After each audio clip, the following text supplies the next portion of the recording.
This story is inspired by true events that occurred in the Caribbean. Names, locations, and details have been changed to protect privacy. Viewer discretion is advised. In the Commonwealth of Dominica, the northern coast bends toward the Atlantic. Wild, salt-swept, and beautiful in the way that dangerous things often are. Here, the parish of St. Andrew holds its silence between sea and forest. It's a place where the waves have a rhythm of their own, and every home along the coast seems to listen to them, as if the sea itself might one day speak.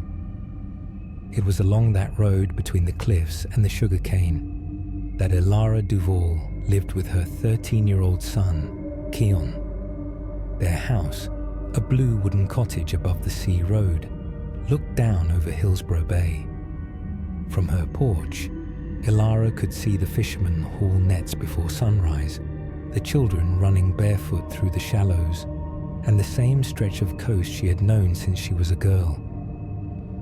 Elara was quiet, private, the kind of woman people trusted with their secrets, but who kept her own close.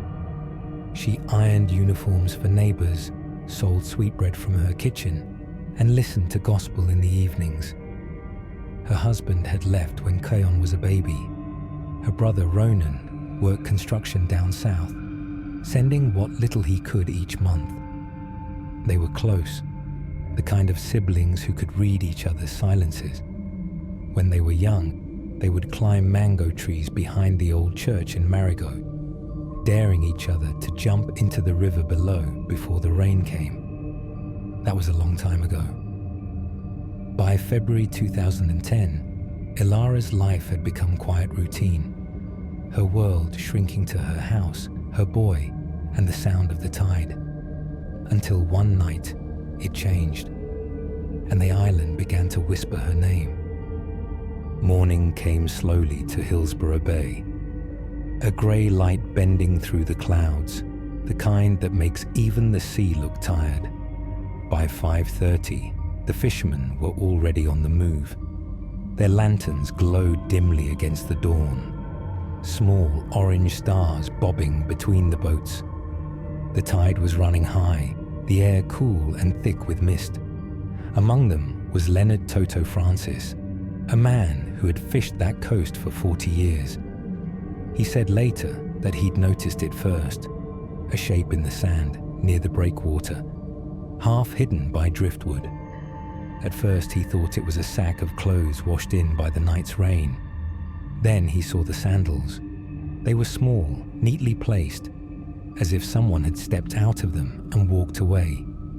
A basket lay nearby, overturned, a few pieces of folded laundry spilling into the foam. Toto called another fisherman. The men waded closer, and that's when they saw the hand. It was pale, just visible under the rising water. They didn't touch it. They stood there in silence, the waves moving in slow breaths around them, until someone whispered, "Call the police." At 6:40 a.m., the call reached the St. Andrew police station. By 7:15, Detective Noel Ramseur and 2 uniformed officers were on the scene. The wind had picked up, pushing against their voices. Ramseur was a man who had seen too much of other people's endings. 23 years on the force had taught him to recognize chaos. But this wasn't that. This was stillness. The woman lay half in the surf, her face turned toward the open water, her hair tangled with seaweed and fine strands of grass. Her blouse was torn, her right hand bruised. But what unsettled Ramseur most was how peaceful she looked, as though she had simply laid down and chosen not to rise. He crouched beside her, taking note of everything. A purse nearby, damp but intact, a house key, a small folded grocery list in her handwriting, neat, cursive. The sea was already erasing her. Each wave pulled a little more of her story away. By the time Ramseur reached the village, word had already spread. Phones rang. Children were told to stay home. In places like Marigot, News doesn't travel. It arrives like weather. The first name whispered was hers, Elara Duvall, a mother, a neighbor, the woman who ironed uniforms and baked sweetbread on Sundays. Ronan Duvall, her brother, was working in Goodwill that morning when a friend called to ask if he'd heard. He hadn't. He dropped his tools, took the next bus north, and didn't speak a word for the entire ride. Keon, her 13-year-old son, was already waiting on the porch when he arrived. The boy's eyes were red, dry from crying too long. The radio inside still played gospel music, soft under the hum of the generator. Detective Ramseur later said, "When I saw her name on the report, I knew it wouldn't leave me. People think small islands forget, but they don't. They carry everything, every rumor, every silence, every name." Ramseur took notes, walked the property, spoke to neighbors. Most said the same thing, that Elara had been home the evening before, that she'd gone out after supper carrying her laundry basket, saying she was heading toward the seawall to fetch something left behind. She never came back. One woman mentioned hearing a man's voice outside her window that night, low, angry, muffled by the rain, but she couldn't be sure. Nobody wanted to be the first to say what they already suspected. Ramseur returned to the bay that afternoon. The tide had gone out, revealing a stretch of sand where the prints had been, faint, uneven. Two sets, one larger, heavier, deeper in the mud. The other lighter, smaller, fading toward the water. He stood there for a long while, letting the sea wind whip against his coat, before turning back toward the station. Some stories, he would later write in his notebook, begin quietly, as if the island itself is holding its breath. That morning, the waves rolled on as they always had, washing clean what little remained of the night. The sun broke through the clouds. The fishermen went back to their boats, but the sea had already taken something it would not return. 2 days after the discovery at Hillsborough Bay, Detective Noel Ramseur turned his attention south, toward the small coastal village of Petite Savane. Petite Savane was a quiet place, pressed between steep green mountains and a restless shoreline. It was beautiful in a way that could fool you. All calm surface and deep current, the kind of village where everyone knew everyone, but no one said too much. And somewhere along its narrow back road, hidden behind a wall of banana trees and overgrown grass, lived Marius Fontelieu. He was 58, alone. He kept to himself, fixed outboard motors, and made enough to buy rum when the day ended. His small zinc-roof shack leaned toward the wind, like it was tired of standing. People in Petite Savane said he wasn't dangerous, just strange. He spoke softly, but always looked like his thoughts were somewhere else. The neighbors knew he had come back from Guadeloupe, but not why. The details were unclear, scattered through gossip like driftwood after a storm. In the late 90s, Marius had worked aboard a fishing trawler in Basse-Terre, a small vessel that ferried goods between islands. But the trawler carried more than fish. Late one night in 1998, French customs officers intercepted the boat just off the coast. Hidden in the hull, sealed drums filled with cocaine, almost 70 kilos worth. They arrested the crew, Marius among them. He never denied being there. He claimed he didn't know what was inside the barrels. But the story of what happened next became legend. The kind of tale that gets told in rum shops long after the men it concerns have vanished. During a power outage at the detention pier, one of the guards went missing. By the time the lights returned, 2 men were gone. One of them, Marius Fontelieu. He was never seen again in Guadeloupe. Some said he paid his way out. Others said he swam for hours through mangroves until a fisherman pulled him aboard at dawn. However he did it, he returned to Dominica quietly. A man with no past, no family, and a shadow that followed him everywhere. Marius said in a low, restrained voice, "I didn't plan to come back, but when you got nowhere else to go, the sea sends you home." For years, he drifted between jobs, repairing motors, painting boats, trading favors for meals. He avoided the police, avoided church, avoided everyone who asked too many questions. By the time he moved to St. Andrew, he was known mostly by his silence. He was the kind of man who passed through places without leaving footprints, and yet, somehow, his path crossed with Elara Duvall. It began simply. Elara's washing machine had broken, and one of the women in Marigot told her about a man who could fix anything that had a motor. He came the next morning, carrying a rusted toolbox, smelling faintly of rum and diesel. He barely spoke, only nodded when she showed him the machine. Within an hour, it was running again. Elara thanked him. He smiled but said nothing. Then he asked for water. She poured a glass and set it on the step. That was the first time they met. He returned a week later, said he was checking that everything still worked. It did. But he stayed a little longer anyway, talking about the sea, the storms in Guadeloupe, and how the tide there could hide a man for years. She didn't know what to make of him. He wasn't cruel, not yet. Just quiet in a way that felt heavy, like someone used to holding his breath. Over time, he began to linger near her gate.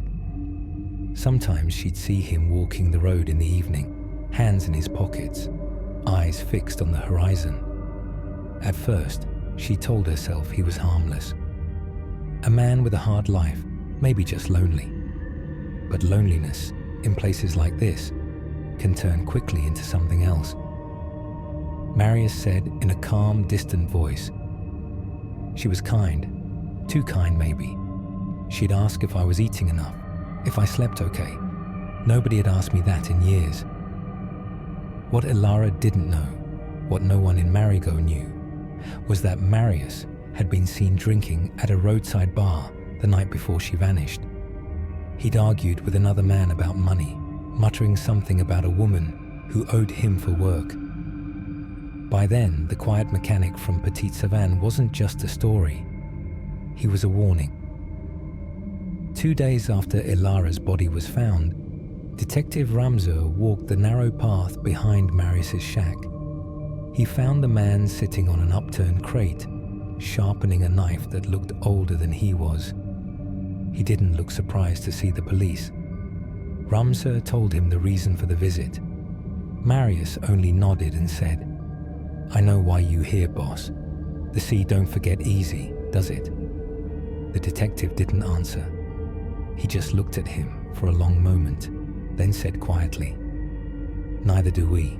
In the weeks that followed, Marius Fontelieu began appearing more often along the road that passed Elara Duvall's home. At first, no one noticed. He was just another man walking to town, carrying a toolbox or a folded rag in his pocket. But soon, the pattern began to form. He always passed near sunset, when the light turned the water to bronze, and Elara was usually sitting on her porch, mending clothes or peeling fruit for supper. He would nod politely, she would nod back, and that was all. Except it wasn't. Marius said to himself in a soft, reflective tone. She had that kind of quiet that makes you stop talking. Some people's peace pulls you in like a current. You don't even realize you've stepped off the shore. The villagers began to talk, though not out loud at first. They'd seen Marius near her house on evenings when he had no work. Sometimes he stood by the old coconut tree across the street, pretending to smoke while his eyes stayed fixed on the porch. One night, Elara's neighbor, A woman named Marion Baptiste mentioned it in passing. He doesn't mean any harm, Elara said, brushing it off. He's just lonely. But her voice held something else. That small edge of unease that comes when your kindness begins to feel unsafe. Still, she tried to treat him as she would anyone else. He'd stop by to ask for water or to borrow a tool. Sometimes he'd leave small offerings, mangoes, a bundle of green bananas, once even a pair of earrings he said he'd found near the bay. She refused the earrings, but thanked him anyway. That seemed to bother him. The next time he came, his smile didn't reach his eyes. Marius later said in a flat, quiet voice, "I was trying to be decent, that's all. A man can do a kind thing without it meaning more. But people, they see what they want to see." He told her he'd once been married, that his wife had drowned off Guadeloupe during a storm, that he had no one left to talk to. Elara listened, because that was her nature. To listen even when she wanted to turn away. But each story he told felt heavier than the last. One evening, she caught him staring at her son, Keon. As the boy walked up the path from school, she told him sharply to leave. He apologized, stepping back with that same half smile that never seemed to fade. "I didn't mean anything by it," he said. "He just looks a lot like me when I was small." After that, Elara began locking the gate before dark. The villagers started noticing the change. Elara, who once walked freely to the shop after sundown, now hurried home before evening set in. Her brother, Ronan, called from Roseau, saying she sounded tired, distracted. She told him she was fine, that she was just keeping to herself. But something about her tone lingered with him. That same week, a fisherman claimed he saw Marius sitting alone on the rocks near Hillsborough Bay, staring out to sea long after midnight. "He looked like he was talking to the waves," the man said, "like he was waiting for the sea to answer back." Marius reflected quietly, wistfully. She didn't understand. "I wasn't trying to scare her. I just wanted her to see me. Not the man they talk about, but the one trying to start over." In Marigot, stories change shape quickly. By the time the rumors reached the police, Marius had become something else entirely. A stranger with a temper, a man who couldn't stay away from the woman who didn't want him near. Detective Ramseur made a note of the name in his file, though at the time, he had no reason to act on it. Elara's life carried on in the way quiet lives often do, unnoticed until they stop. On the night of February 25th, she baked sweetbread for the next morning, folded her laundry, and told her son she'd step down to the seawall to fetch something she'd left earlier that day. She never said what it was, and she never came back. Later, when Marius was questioned, he claimed he saw her that evening, that she'd spoken first, that she wasn't afraid, but no one else could confirm it. And when the sea gives you only half a story, the rest is left for the living to imagine. Marius said, almost whispering. She was standing by the gate when I called her name. The wind was high. She couldn't hear me right. I only meant to talk. And sometimes, on an island that small, that's all it takes for the tide to turn. The night of February 25th, 2010, began like so many others along the northern coast. Heavy, humid, and full of quiet warnings. The sky was grey even before sundown. By 8 o'clock, rain had begun to fall in slow, uneven drops, gathering in the gutters, filling the air with the scent of rust and wet grass. Inside her home, Elara Duvall folded her laundry for the morning. Keon's school uniform, a few sheets, a blue blouse she planned to wear to church. The radio played low from the kitchen, a gospel song breaking in and out of static. Then came the sound. 3 soft knocks at the gate. She froze. The knock came again, a little harder this time. Through the curtain, she saw a figure standing just beyond the light. Still, patient, waiting. Keon stirred in his room, calling out, "Mum, who is that?" Elara hesitated before answering. "Nobody, baby. I just left something by the seawall. I'm going to go for it quickly." Her voice was calm, almost too calm. She smoothed her skirt, turned down the radio, and picked up the basket by the door. Not because she needed it, but because it gave her hand something to hold. She didn't tell him who was outside. Maybe she didn't want to frighten him, or maybe she was trying to convince herself there was nothing to fear. She left the light on for him and stepped into the rain. The man waiting by the gate was Marius Fontelieu. His shirt clung to his shoulders, soaked through from the rain. In one hand, he held a half-empty bottle. The other hand hung loose at his side. "You shouldn't be here," she said quietly. He smiled, or tried to. "I just came to talk." Marius thought to himself softly, unevenly. She looked tired more than angry, like she already knew how it would end. I told her I was sorry. She said sorry don't fix what's already done. The conversation started in whispers, but the rain soon drowned their voices. One of the neighbors would later tell police she thought she heard 2 people arguing. A man's voice, sharp and slurred. A woman's voice, pleading. But it was late, and no one opened their door. The basket slipped from Elara's hand, landing in the mud. She turned to walk away. He reached for her. What happened after is a mystery even Marius could never fully explain. The ground was slick, the wind rising. One of them stumbled. The other tried to help. Then, a fall, a cry, and the sound of the tide swallowing it whole. Marius later said, "It was just a second. I swear it was only 1 second. I tried to lift her, but the sea was already moving in. She didn't answer when I called her name." He said he panicked, that he ran up the hill, soaked and shaking, the bottle still in his hand. He said he didn't know she was gone until morning. But guilt doesn't wait for morning. It follows you through the dark, whispering the truth long before anyone else speaks it.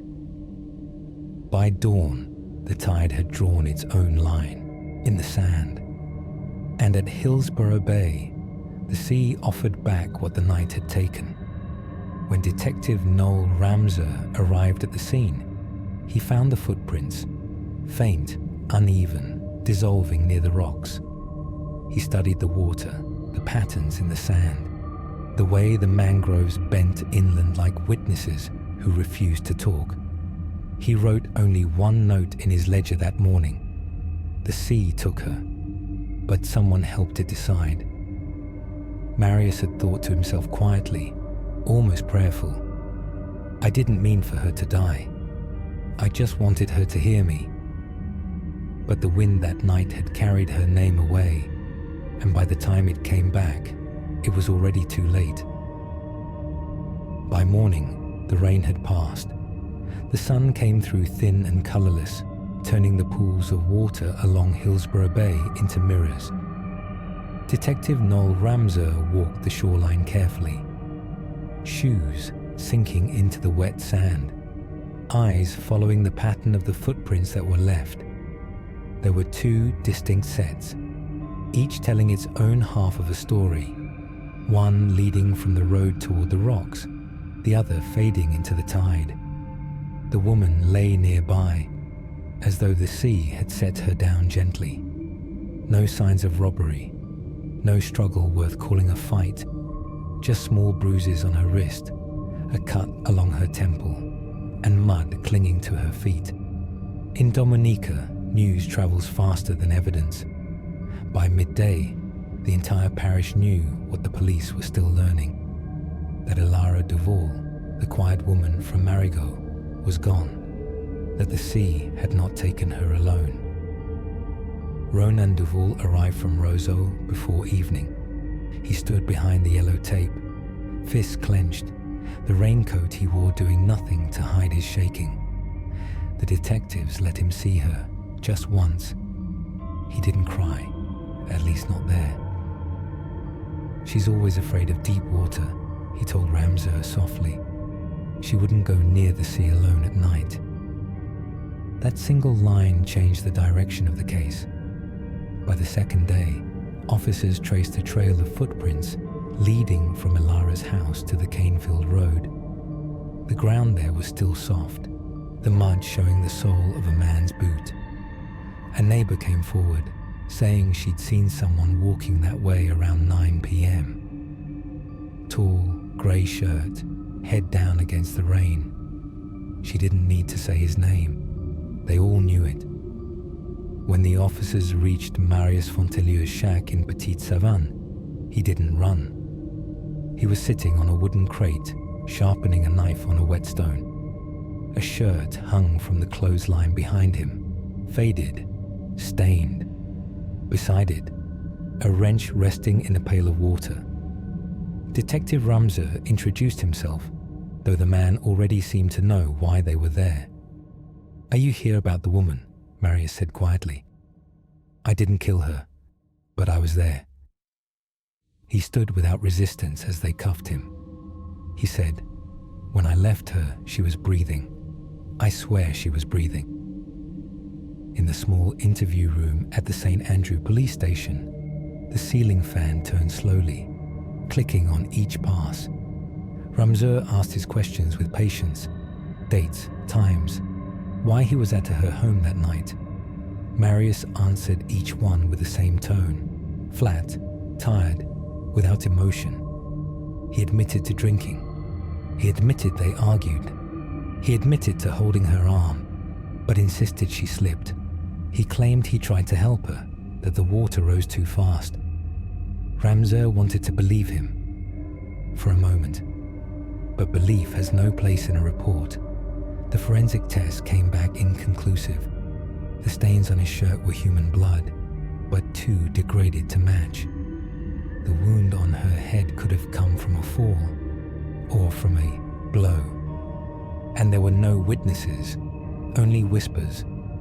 By March 3rd, 2010, Marius Fontelieu stood before the magistrate in Roseau. He looked thinner than when he'd been arrested, the sleepless kind of thin that guilt or fear can make. He wore no tie. His hands trembled only once. When he was asked if he understood the charge, he said, "Yes, sir, but it wasn't murder." The court fell silent. Outside, the rain started again. The case moved slowly, too slowly for a place that small. Months turned to years, files misplaced, witnesses gone. The neighbor who heard voices left for Antigua. The fisherman who saw him near the rocks couldn't be found. The forensic samples degraded in storage.